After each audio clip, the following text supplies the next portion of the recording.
Hey, what's happening? So, first of all, let me introduce myself for those who do not know me. My name is Jason Earls. I am a comedian. I am a Christian. I am actually a, a teaching pastor at a church up in Washington. I live in the Dallas area. I'm a husband. I'm a father of six amazing kids with my wonderful, beautiful wife of 19 years. And if you haven't figured out, I'm a black man.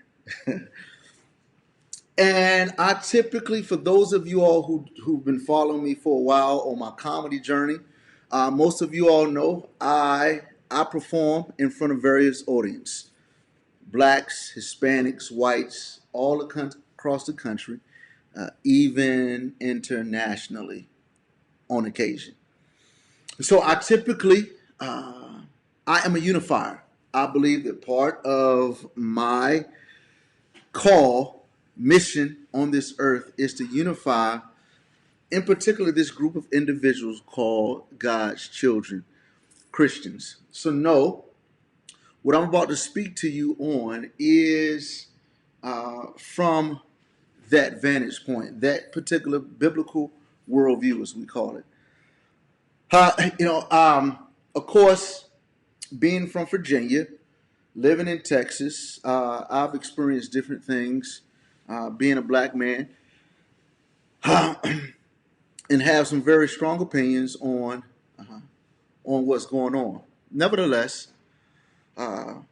being in the diverse community and the diverse group of friends that I even call family, uh, some friends have asked me, what do I think about this Candace Owens video? And to be honest, I hadn't seen it, had no interest in seeing it until I started having different conversations about race and what the church should do and what we as Christians should do. And after several people asked me what was my opinion on it, I decided to watch it. Now, granted, I had watched it 30 seconds before. I watched 30 seconds of Candace Owens' video, who I don't know personally. Let me say that. I I listened to 30 seconds of it, and I started developing uh, some very strong opinions and frustration and disgust with what she was saying. So I turned it off. And after I got these text messages asking me what I thought about it, I decided, as I have been telling people, the main problem going on with everything is that no one's listening to each other. And so, as a Christian, we have the responsibility, one, uh, 1 Thessalonians 2, bear one another's burdens. Two, we have the responsibility, Romans 12, to rejoice with those who rejoice and weep with those who weep. And so the question is always, do we know how to carry the load with our brothers and sisters? And do you really understand how your brothers and sisters in the faith are hurting so that you can weep with them? And the way that we learn how to rejoice with those who rejoice and weep with those who weep is simply by some very strong, intentional listening. And so I decided that I needed to listen to Candace Owens as objectively as I could. Let me set aside what I might feel is different and let me just really listen to what she is saying. So that's what I did. In fact, I had my wife and my children. We all sat, first we talked at dinner, and I just asked them a few questions about their opinion on just what I heard at first that Candace Floyd said. And then I said, okay, let's listen to this video. And so we listened to the video. And once again, Candace Owens, I do not know you. So I want to be very careful not to assassinate you as a person who I do not know. But what I heard first off is that what Candace Owens said, that black people are the only ones that that that go to the defense of the least common denominator in our race. That, whether you're black, white, Hispanic, Asian, that right there totally contradicts this gospel that we believe in. The fact that an individual has a problem with someone going to the rescue or needs or even paying attention to the least common denominator, criminal or not, that is, it goes against the Jesus who we believe in. Here's what you got to understand. As a Christian, here's what we believe. That God came down to earth in the form of a man, Jesus Christ, to rescue the lowest common denominator in the universe. In fact, angels can't understand it. The Bible talks about how angels look at the earth like, man, what is man? Who are these humans that God is mindful of them? There's a story in the New Testament where Jesus went to a region. And when he went to this region, he only did one thing. He got off the boat, did one thing there, and got right back off the boat and left that region. The individual who he did something for in this region was, in Candace's words, what people would consider a scum. This person was such a low common denominator that the society had put him in chains and put him in the cemetery where dead people are. Jesus shows up, heals this guy, and leaves. Doesn't do anything, doesn't preach, doesn't do anything else there, but he goes there to rescue a scum. The other thing that Candace Owens said was that, and I don't know if she made a mistake and misspoke, but she said that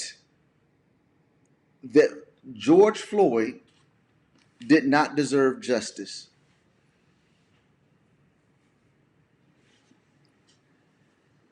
Here's what we got to understand.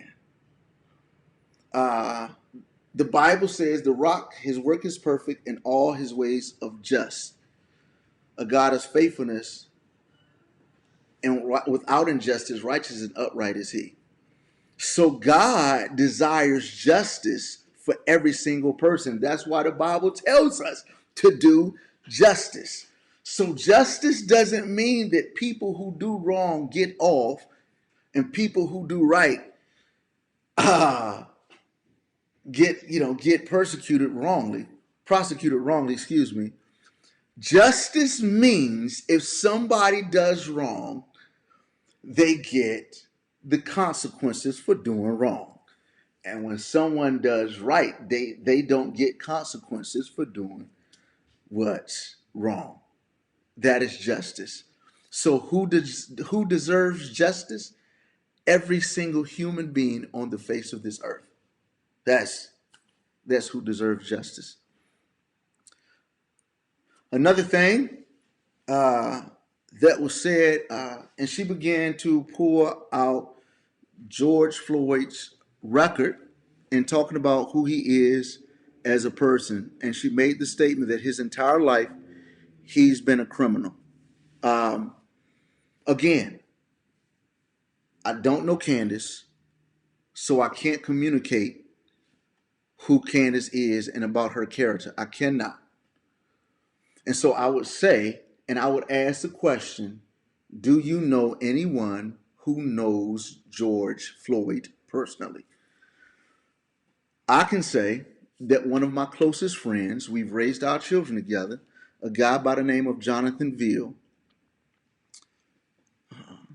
Again, one of my closest friends from Houston was in sixth grade with George Floyd, all the way went through school with him all the way up until they graduated, played on the football in the football state championship with George Floyd.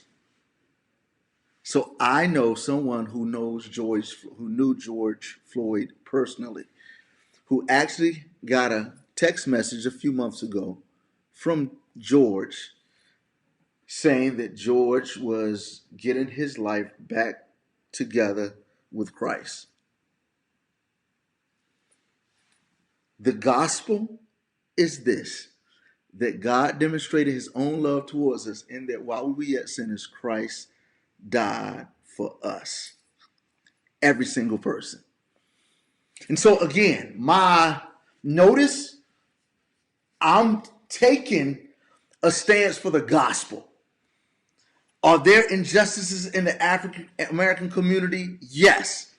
Are there some horrible police? Yes. Have I had difficult run-ins with the police? Yes. And what I'm telling you is what I heard from Candace Owens is not only an assassination attempt in the black community, but it is offensive to the gospel of Jesus Christ. So if you believe in the gospel and you listen to her with objective eyes, you will not see or hear the face of Jesus. You will not. And so what's happening, so some people would say, but Jason, did you hear what she said? She started throwing these stats. She went stat, stat, stat. Yes, I heard that. And here's what you got to understand. Is there truth to it? Maybe. Let's just hypothetically say there is truth to some truth that Candace Owens had to say. There's a moment in history where someone took some true points and began to, with those true points, began to pour some wool over somebody's eyes with trickery, took a little bit of the truth and manipulated so that that person can eat a certain fruit and give to their husband who could eat a certain fruit, and sin be brought into the world. And what I'm telling you is if you listen objectively, you would see some trickery of the enemy, Satan himself. It's pretty strong. And I'm telling you. And so here's my warning to you. I want to go this one passage. So here's the danger. In 2 Timothy chapter 4, in verse 3, it says, "For the time will come when people will not endure sound doctrine, but wanting to have their ears tickled, they will accumulate for themselves teachers in accordance to their own desire." And so it's very easy in this time, in these moments, for you to totally just only consume people who agree with your biased perspective. You can find countless of preachers, people who speak on social issues, and politicians who re-emphasize only what you want to hear. And that is very dangerous. And lastly, it's